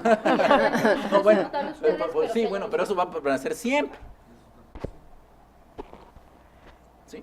¿Es posible cambiar el destino de inversión respecto de los recursos retornados? Si es posible, ¿bajo qué supuestos? Entre fracciones, sí es posible. No me acuerdo del orden, pero creo que la primera es activo fijo, luego tienes... Construcciones. No sé por qué separan las construcciones, pues son parte del activo fijo. Pero que las juntan con el terreno, a A lo mejor, ese es el... sí, cambiar entre fracciones, sí, darle otro destino diferente, no. Yo ahí tendría una pregunta, y perdón que aproveche el momento, pero me llama la atención que el pago de pasivos entre partes independientes solamente es para persona moral y no para persona física. Sí. ¿Por qué? Fíjate, yo también la pregunté y me dijeron que porque así lo decía. Entonces te debo la respuesta. Sí. Es que eso es de la subse, híjole. Porque el pago de contribuciones Sí, se corrigió sí, por regla. por regla. Dijeron, Pero oye, no el pago de contribuciones deudas entre partes y independientes. aprovechamientos. Así es. ¿Cuáles son las inversiones en el país a las que se podrían destinar los recursos retornados? ¿Qué sucede respecto a los fondos de inversión, los fideicomisos y los seguros? Que ahí me adelanté, yo creo que ya lo... Digo, no sé si Sí. quieres decir algo más, pero creo No, que ya si lo quieres, sí lo respondí. dijiste, ajá. Sí, creo que ya lo Ok, respondiste. perfecto, Era un sí, poco claro. si había Fíjate, ellas sí sorpresa. se habían pasado las preguntas y a mí no me las mandaron. No hay equidad. pues, No. No, porque además las acabamos de hacer ahorita. Así fue, así como en WhatsApp, Sí, así fue, exactamente. La regla de carácter general ha generado inseguridad jurídica. Fíjate que, bueno, o sea, es como, bueno, no tan delicado como las preguntas frecuentes, pero también nos han argumentado siempre, y creo que ahí los tribunales les han dado la razón, de que cuando buscamos establecer una obligación en una regla, pues revoca normalmente nuestros actos. Fíjate que la experiencia ya dice todo lo contrario. Ah, sí, nos la están confirmando. Sí. Oye, qué buena noticia. Una obligación en resolución miscelánea fiscal. Resolución miscelánea fiscal. No, resolución no, miscelánea. no, Ya diferenciamos. Sí. Resolución miscelánea fiscal, o sea, no criterio del SAT, que también se no criterio no publica en el diario vinculativo. oficial, no criterio no vinculativo. La resolución miscelánea fiscal sí puede imponer obligaciones a los contribuyentes, sí los vincula, siempre y cuando no se metan con los elementos esenciales de la contribución. El objeto, por la principio base, la tasa, el tarifa y la época de pago. Por la cuestión de legalidad tributaria. De ahí en fuera, obligaciones formales, otro tipo de obligaciones que no intervengan con ¿Cómo los elementos cumples con la esenciales. contabilidad electrónica? Exacto. ¿Cómo timbras el CFDI? Por Ok. eso todo lo de la contabilidad electrónica estaba en resolución miscelánea fiscal. Sí. Pueden las resoluciones misceláneas fiscales, la resolución miscelánea fiscal. Establecer obligaciones formales. Sí. O vamos a decir, más que formales, establecer obligaciones siempre y cuando no se metan allá con los 5 elementos esenciales del impuesto. Entonces, antes, somos muy jóvenes, pero cuando yo empezaba a litigar, pues lo único que teníamos que revisar era ley del impuesto sobre la renta, código y reglamento a veces, porque el reglamento tampoco tenía por qué no podía contravenir la ley. Ahorita es importante leer ley, reglamento, obviamente resolución miscelánea, y ya y si todas tienen las dudas, no sean juntadas, malos, vean las preguntas respuestas. frecuentes, hombre, así les van a ayudar. Entonces, no, sí, ya lo hacen y ya la Corte declaró esa parte como constitucional. Perfecto. La siguiente pregunta. ¿Se trata de un premio para los evasores? Se trata de un incentivo para que los mexicanos vengan a apoyar el país con sus recursos. El país lo necesita. El país lo necesita. Es una invitación importante para que tengan su recurso en México. ¿Qué opinan, chicas? Aquí, digo, yo al principio iniciamos dando la opinión en esto. Sí. Yo creo que sí, sin duda. A ver, y no es algo que sea exclusivo de México. Yo creo que son programas que incluso, a ver, corrígeme, Lisandro, sé que no es tu tema, pero entiendo que con motivo de este CRS y demás hay una recomendación de OCDE de poner un programa formatos, de este tipo. Las declaraciones, si ustedes ven la declaración país por país, la declaración maestra, pues vienen de una corriente internacional, ¿no? Que busca empujar estos esquemas. De hecho, el decreto del 2016 salió por eso. El del 2016. Bueno. Que hay un poquito, a ver, me voy a desviar un poco para ponerle polémica a esto, pero hablando de los evasores, obviamente nace este decreto que es muy atractivo, como lo dijimos, es un decreto que siendo evasor... Que al menos ha tenido más éxito que el pasado. Sí. Mucho. Es muy atractivo, o sea, Sí. es un decreto barato y es un decreto que quien no ha pagado impuestos, más le vale que lo tome y se traiga su dinero. Obviamente los banqueros, o sea, los abogados vimos Víbora en martes, todo el mundo, pero los banqueros también, y los banqueros empezaron a crear instrumentos, ¿no? Para cómo me traigo el dinero, cómo lo regreso, te hago un préstamo, un swap, no sé qué, instrumentos muy sofisticados para los grandes portafolios sofisticados que están en el extranjero. Y por ahí pregunta, porque parecería que incluso las preguntas frecuentes te permiten darle la vuelta al propio decreto y a ver qué piensas. Sí. Igual y me dices que estoy loca. Pero una de las obligaciones o de las posibles inversiones que puede hacer una persona es invertir en acciones de emisoras mexicanas, ¿no? Ujú. Claramente. Pasa si invierto hago un aumento de capital en mi empresa, ¿no? Genero cuca. Mi empresa, que yo ya repatrié, mi empresa, que es una persona más distinta a mí, tiene un portafolio de inversión, invierte en lo que ella quiera, hace con el dinero lo que quiera, y en 2 años hago una reducción de capital y me regreso mi dinero y uso mi cuca y me lo vuelvo a llevar al extranjero. ¿Eso es válido? Fíjate, es que la última fracción dice que en acciones de personas morales y no limita a qué haga la persona moral ya cuando tiene ese dinero en su panza, bueno, digo así, en la panza, sí, ¿no? Sí se acepta, ¿no? Que En diga- su panza, sí. Sí, pero ahí se gana algo. Ustedes hablaban que un número importante de contribuyentes, primero ganas que a lo mejor no te había pagado, hoy te paga el 8%. Correcto. Y tienes otra ventaja importante, ya identificas la inversión. O sea, es cierto, el decreto te condiciona a tenerla en los destinos que ahí prevé 2 años, y después de 2 años puede suceder lo que Gaby nos está comentando, pero ya no se le pierde el rastro. Correcto. Y otra vez partiendo del principio de que no es delito tener el dinero donde tú quieras, ¿sí? Pero a partir de que lo trajiste, ya lo identifiqué, si a los 2 años le quieres dar otro destino, ya vamos a saber dónde está y vas a vigilar el correcto cumplimiento por ese rendimiento que te generó un capital que te llevaste, mientras probablemente hoy no lo tengamos identificado. Correcto. O sea, la respuesta, voy a poner palabras en tu boca.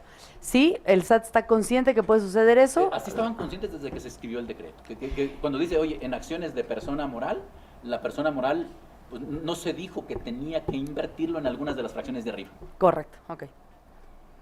Y bueno, viendo, o sea, regresando al tema de que si es un premio o no para los evasores, evidentemente en estricto sentido lo es, porque pues es al final un decreto de reducción y los otros, los residentes en el extranjero, hubo residentes en el extranjero que pagaron conforme tenían que pagar, conforme lo dispone la ley del impuesto sobre la renta. Sin embargo, es cierto que al gobierno le urge dinero por los últimos años para sacar sus reformas estructurales que pudieran tambalearse ante la amenaza de una nueva administración, cualquiera que ésta sea.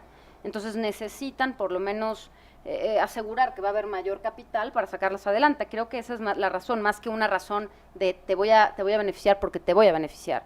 Es decir, si el día de mañana alguien impugnara este decreto diciendo, oye, es que el famoso amparo del envidioso, lo estás beneficiando a él cuando yo pagué, van a contestarles con los fines extrafiscales y la necesidad de desarrollo económico y les van a decir, oye, no es inconstitucional porque es prioritario que regresen estos capitales y elevar la inversión y elevar el nivel de competitividad en estas ramas estratégicas, la generación. La economía. Yo no sé si realmente las 6 áreas o 5 áreas en las que están propuestas la reinversión fomente directamente nuevos empleos. No lo sé, yo en eso soy muy escéptica. Realmente no sé si de ahí van a venir las generaciones de nuevos empleos, pero que puede ayudar para traer el dinero y bien utilizado para sacar adelante las áreas estratégicas y las reformas estructurales, me queda claro que por eso lo hicieron, esa es la finalidad del decreto. Entonces, ante una eventual impugnación, creo que habría elementos para sostener, para defenderlo por los fines lícitamente perseguidos. Evidentemente, y ese es otro tema, los derechos de los contribuyentes cada vez están más en el suelo, porque los bienes contra los que compiten, a juicio de los tribunales constitucionales, no son tan fuertes. Es más importante la recaudación que el derecho del contribuyente, desafortunadamente. Pero eso es lo que yo diría, Gaby. Ok, ¿cuáles son los beneficios y perjuicios en relación con decretos de repatriación emitidos en el pasado? Más que de beneficios y perjuicios, yo les mencionaría algunas diferencias importantes. Y yo me acuerdo del año pasado, ¿no? La tasa, ¿sí?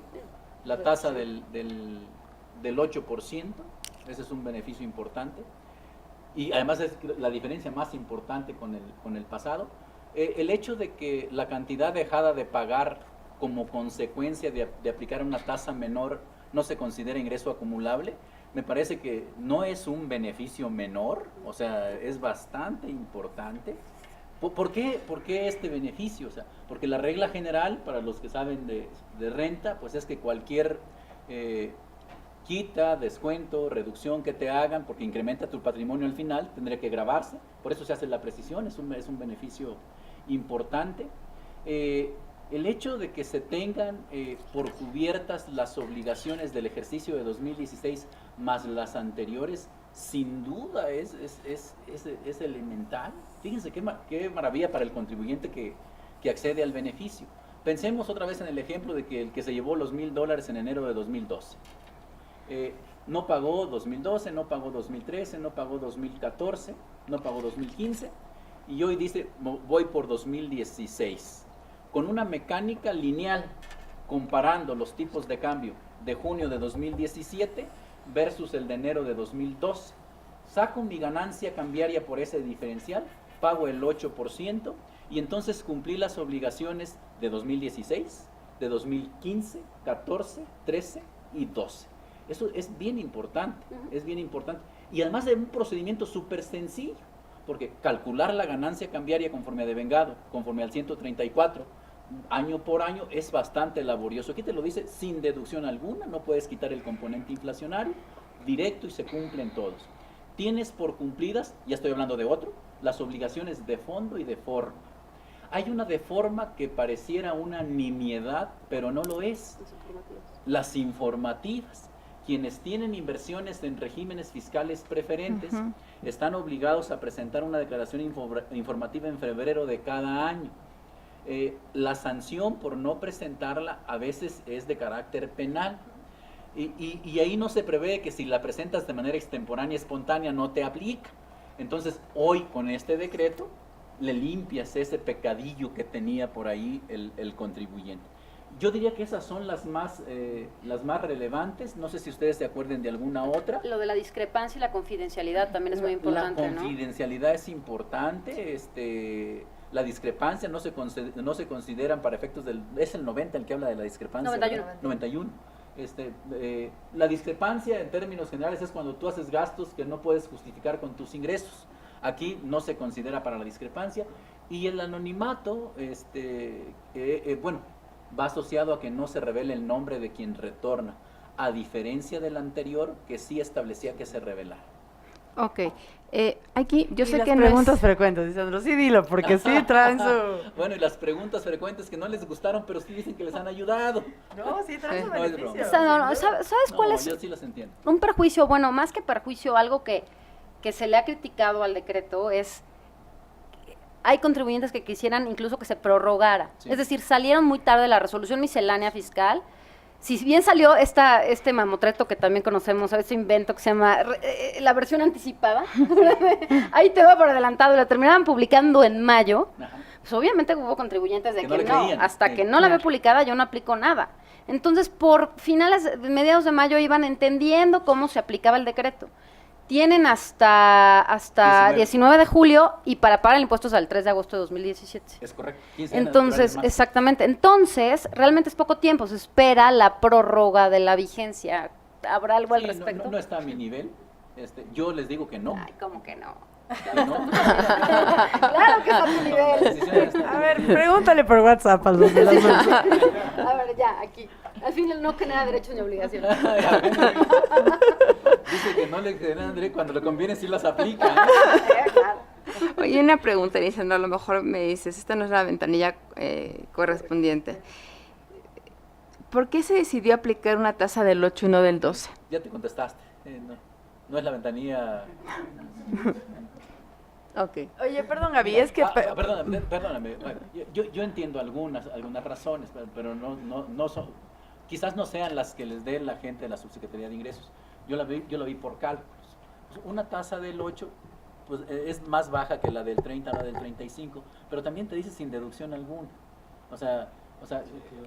Eso también en pocos foros lo han analizado. Yo creo que sería bueno hacer un ejercicio de esa naturaleza. Oye, me traigo un rendimiento con deducciones y le aplico el 30 o el 35, o me lo traigo uno directamente, solo disminuyendo la cantidad que ya pago con el 8. Claro. Pero esto es una opinión mía, no me han contestado eso.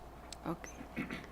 No, perdón, yo nada más, aunque ya sé que no es tuyo, tú ibas a decir, yo creo que no va a haber prórroga. O sea, tu feeling es que, o sea, esto es lo que hay.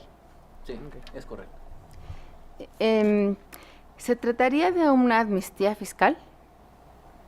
Pues es que hay que ir al sentido lato de lo que es una amnistía, ¿no? Si se entiende como una reducción, ¿no? de la Perdón. tasa, pues, a lo mejor ustedes que dominan más ese concepto lo pueden explicar. O sea, en sentido lato, Lo que pasa es que la amnistía... es un perdón, ese es el sinónimo, el significado en la Real Academia, ¿no? En sentido formal, creo que no es una Pues no te amnistía perdona todo. y porque además realmente quien hace las amnistías es el Congreso.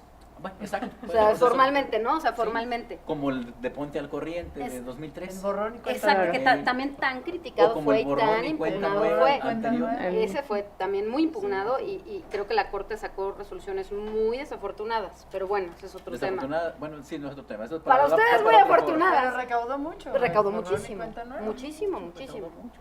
Y eso sí, cuando viene del Congreso hablamos Sí, de amnistías. ok, claro, esta es una Pero buena diferencia. en sentido material sentido es lo lato. mismo, sí, porque es un perdón.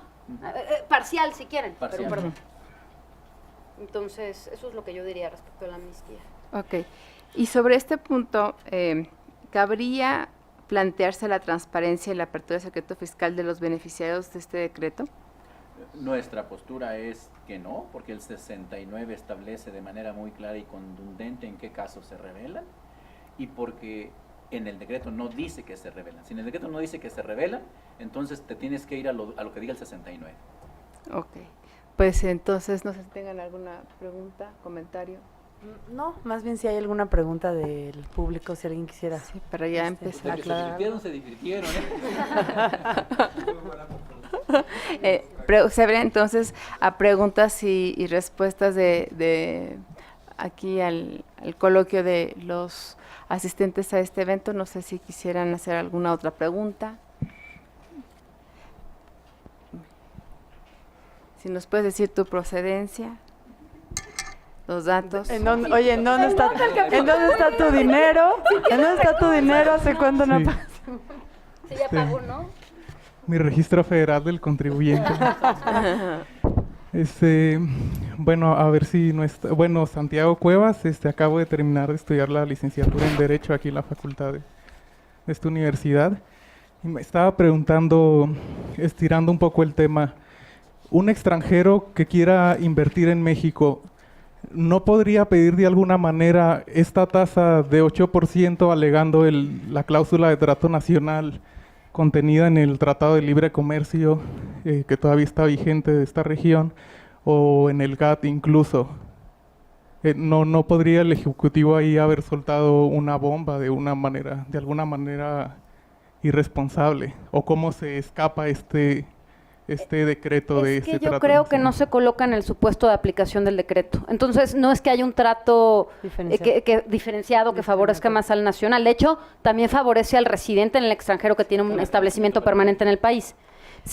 Más bien creo que no aplica el supuesto. No es sujeto del decreto.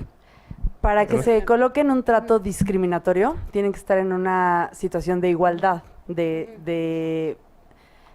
es decir, la residencia o la nacionalidad no te da un trato discriminatorio, sino si los dos están tributando en México por el mismo supuesto y a uno se le da un trato desigual respecto del otro, podría haber discriminación. Pero en este caso, pues no están ubicados en el mismo supuesto. Muchas gracias. ¿Alguien más que quisiera hacer? Buenas tardes, José Manuel Zárate. ¿Sí escucha? Sí.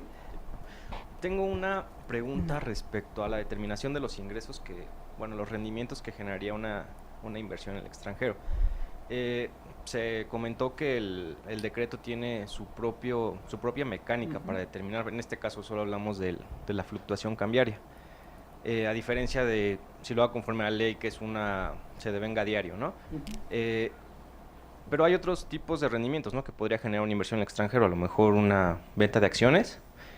Esa mecánica tal cual no está contemplada en este decreto. Se tiene que hacer el procedimiento normal conforme a la ley para determinar si hay una ganancia o es el 8 directo sobre la venta, sobre el precio de venta. En enajenación de acciones, la mecánica de la ley dice el precio en el que las ventas menos el costo comprobado de adquisición. No, tienes que aplicar mecánica del decreto. Precio en el que las vendas menos la parte de ese recurso que ya haya pagado el impuesto. No te tienes que ir a la mecánica que prevé la ley de renta, es a la mecánica del decreto. Porque no hay deducción alguna. Porque no hay deducción alguna. Aunque tal cual no sea una deducción el costo, sino es una mecánica para determinar la ganancia, que sí es gravable. Sí, es una deducción. Sí, es una deducción. Es una disminución. Sí. Pero bueno, Okay. Una Sí, reducción pero de sí. la tasa. O sea, sí, sí. pero es mecánico, es procedimiento del decreto. O sea, el ingreso, La rendía 8%. en 1,000 pesos. O sea, pensemos que nosotros formamos una sociedad, los cuatro, ¿sí? Cada quien invierte 25 pesos y nos dan nuestras acciones, ¿sí? Y esos 25 pesos, como los cuatro somos impolutos, pues ya pagaron el impuesto correspondiente, Claro. ¿sí? Luego, 5 años después, esas mismas acciones, nosotros tenemos acciones por 25 pesos, al venderlas ya valen 500 pesos, ya no valen los 100 que aportamos. ¿Qué tendrías que hacer? Me traigo los 500 y resto los 100 que ya pagaron el impuesto. Sí, fue un shock para nosotros los contadores porque estamos acostumbrados a las sábanas, a aplicar un montón de mecánicas complejas, y esto lo puso de manera muy lineal, 8 sin deducción. ¿Sí? Coincido. Tomaste en cuenta el espíritu, ¿verdad? Los 5. Pero es una muy buena pregunta No, porque está el fenomenal. efecto Sí. puede ser drástico, Sí, sobre todo en el... Ahora, hay otra diferencia importante. A diferencia de las divisas, en enajenación de acciones y en enajenación de otro tipo, muebles, por ejemplo, pues no estás obligado a pagar el impuesto hasta que lo materializas. Entonces tú bien podrías no traerlas y decir, oye, pues no estoy obligado a traerlas. Y no estás obligado a pagar ningún impuesto sobre las mismas, mientras no las vendas. Entonces es como un ejercicio que tendría que hacer el inversor para decir, oye, ¿me conviene o no me conviene vender para aplicar el 8%? O no, o me espero, porque no estoy obligado a pagar ningún impuesto sobre esas acciones que tengo en el extranjero. Hablo de la acción, no de los rendimientos Correcto, que puede generar sí. dividendos, para que no se vaya a confundir. Correcto. Sí. ¿Alguien más quisiera hacer alguna otra pregunta? Siendo así las cosas, pues damos por terminada la mesa. Nos hemos divertido mucho. Sí, muchas gracias. Les agradezco muchísimo a los asistentes. Ya estamos mañana terminamos las labores aquí en la UNAM, nos vamos de vacaciones, pero les agradezco muchísimo que nos hayan acompañado hoy en la tarde. Lisandro, por favor, gracias por haber acudido aquí a esta tu casa. Uno de los foros más interesantes y emocionantes en los que he participado, y miren que ya tengo 3 meses girando. De girando. Gaby, eso no sé si tomarlo para bien o para mal, pero también ha sido un honor. Muchas gracias. Gaby, Muchas bienvenida a tu casa. Gracias y a Pati, todos. pues Muchas gracias, Gaby. muchas gracias. Les haremos llegar sus debidas constancias con un WhatsApp. Tiene la misma validez. Tiene la misma. Y pues muchísimas gracias y felices vacaciones. Gracias. Gracias a ti, Gaby.